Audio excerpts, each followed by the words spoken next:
कन्या राशि वाली महिलाएं जो होती हैं वो प्रेम करने वाली होती हैं, दयालु स्वभाव की होती हैं, लेकिन ये प्रेम संबंध में किसी भी प्रकार के दबाव को सहन नहीं करती, मजबूरी में जुड़े रहना पसंद नहीं करती। ये वास्तविक प्रेम और व्यवहारिक प्रेम में विश्वास करती हैं। प्रेम संबंध में बहुत ही भावुक और संवेदनशील साथी होती हैं। प्रेम संबंध में भी अपनी स्वतंत्रता बनाए रखना चाहती हैं। स्वतंत्रता बहुत प्रिय होती है। ये अपने साथी या जीवन साथी को कभी भी जानबूझकर चोट नहीं पहुंचाना चाहती, लेकिन अपने साथी की गलत बातों का विरोध अवश्य करती हैं। भरोसेमंद साथी होती हैं। अपने साथी का हमेशा साथ निभाने वाली होती हैं। चाहे अच्छा समय हो या बुरा समय हो, साथ नहीं छोड़ती। रिश्ते में काफ़ी वफादार साथी होती हैं। अगर किसी का हाथ थाम लिया तो साथ निभाने वाली होती हैं। अपनी तरफ से आसानी से साथ नहीं छोड़ने वाली होती हैं। ये अपनी शर्तों पर जीवन जीना पसंद करती हैं। ये अपने सिद्धांतों से कभी समझौता नहीं करती। अपने घर परिवार के लोगों के साथ इनके संबंध हमेशा अच्छे होते हैं। दयालु स्वभाव की होती हैं, लेकिन कई बार छोटी छोटी बातों पर क्रोध कर लेती हैं और फिर इनका स्वभाव जिद्दी हो जाता है। ये जल्दी अपने साथी के सामने नहीं खुलती। अपने सारे राज छुपा कर रखने वाली होती हैं। प्रेम संबंध के मामले में ज़्यादा भाग्यशाली नहीं होती। इनको सच्चा साथी आसानी से नहीं मिलता। प्रेम इनके जीवन में काफ़ी महत्वपूर्ण होता है और प्रेम के मामले में सच्ची साथी भी होती हैं। शादीशुदा जीवन में भी पूरी तरह अपने जीवन साथी के प्रति समर्पित होती हैं। थोड़ा नखरीले स्वभाव की होती हैं। इनके अंदर कई बातों को लेकर उथल पुथल चलती रहती है। अपने साथी को हमेशा खुश रखने की कोशिश करती हैं, चाहे वो इनका साथी हो या जीवन साथी हो। थोड़ा सा रिजर्व स्वभाव की होती हैं, यानी दुनिया से ज़्यादा मतलब नहीं रखती। अपने कार्यों में व्यस्त रहती हैं। बुद्धिमान होती हैं, मीठा बोलती हैं। इनके मन में हमेशा कुछ न कुछ चलता रहता है, लेकिन दिखने में आपको एकदम शांत दिखेंगी, किसी को पता नहीं चलने देती। ये लोग दुखी रहकर भी दूसरे को सुखी देखना चाहती हैं। चलिए राशिफल की चर्चा कर लेते हैं। राशिफल में हम प्रेम संबंध और वैवाहिक संबंध के राशिफल की चर्चा करेंगे। ये राशिफल चंद्र राशि पर आधारित है, यानी मून साइन पर। जिनको अपनी राशि नहीं पता है वो इस वीडियो को अपनी नाम राशि से भी देख व सुन सकती हैं। वार्षिक राशिफल में हम मुख्यतः शनि, गुरु, राहु और केतु के गोचर के आधार पर आपको क्या परिणाम मिल सकते हैं वर्ष 2025 में, इसकी चर्चा करेंगे। चलिए जान लेते हैं। कन्या राशि वाली महिलाओं के लिए प्रेम संबंध के मामले में वर्ष 2025 में अगर हम देखें तो पंचम भाव में मकर राशि है, स्वामी शनि है और शनि देव का गोचर छठे भाव में यानी कि कुंभ राशि में और छठे भाव में 29 मार्च 2025 तक रहेगा। आपको अपने साथी के साथ किसी भी प्रकार की छोटी छोटी बातों को बड़ा नहीं करना है, बहस नहीं करनी है, वरना वो बड़ी हो जाएगी। इस बात का ध्यान रखकर चलना होगा। और कन्या राशि में केतु का गोचर रहेगा 18 मई तक के समय में और सप्तम भाव में मीन राशि है, मीन राशि में राहु का गोचर रहेगा। तो आपको अपने साथी के साथ गलतफहमी और शंकाएं भी नहीं बढ़ने देनी है।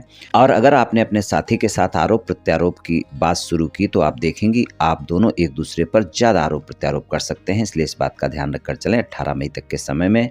हालांकि गुरुदेव जो कि वृषभ राशि में नवम भाव में गोचर में रहेंगे 14 मई तक के समय में, जो कि चौथे भाव और सप्तम भाव के स्वामी हैं, तो सप्तमेश का ये गोचर आपको अच्छे परिणाम दिखा सकता है, क्योंकि उनकी जो नवम दृष्टि है वो पंचम भाव पर 14 मई तक के समय में बनी रहेगी।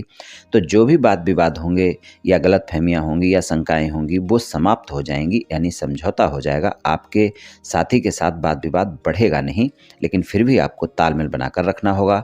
वाणी पर भी संयम रखना होगा। शंका और गलतफहमी से बचना होगा। इस बात का विशेष ध्यान रखकर चलने की आवश्यकता होगी वर्ष 2025 में, खासकर 18 मई तक के समय में। प्रेम संबंध के मामले में पूरे वर्ष में एक ऐसा समय होगा जो कि 18 अक्टूबर से 4 दिसंबर तक का समय होगा, जब गुरुदेव आपके आय भाव में एकादश भाव में कर्क राशि में गोचर में रहेंगे, पंचम भाव पर दृष्टि रहेगी।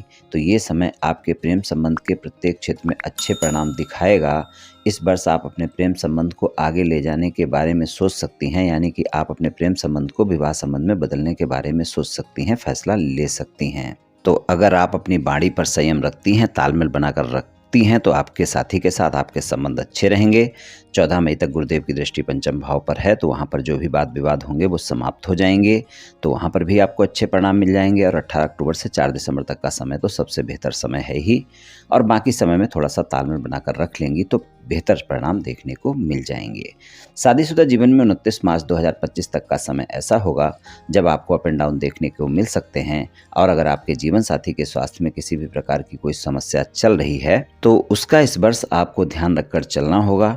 और अपने जीवन साथी के साथ भी छोटी छोटी बातों को बड़ा करने से बचना होगा, खासकर 29 मार्च 2025 तक के समय में इस बात का ज़्यादा ध्यान रखकर चलें।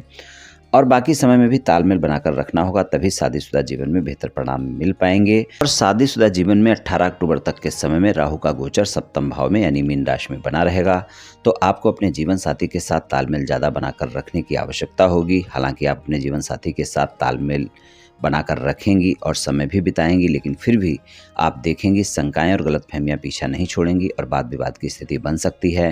18 मई तक के समय में शादीशुदा जीवन में ज़्यादा तालमेल बनाकर रखने की आवश्यकता होगी।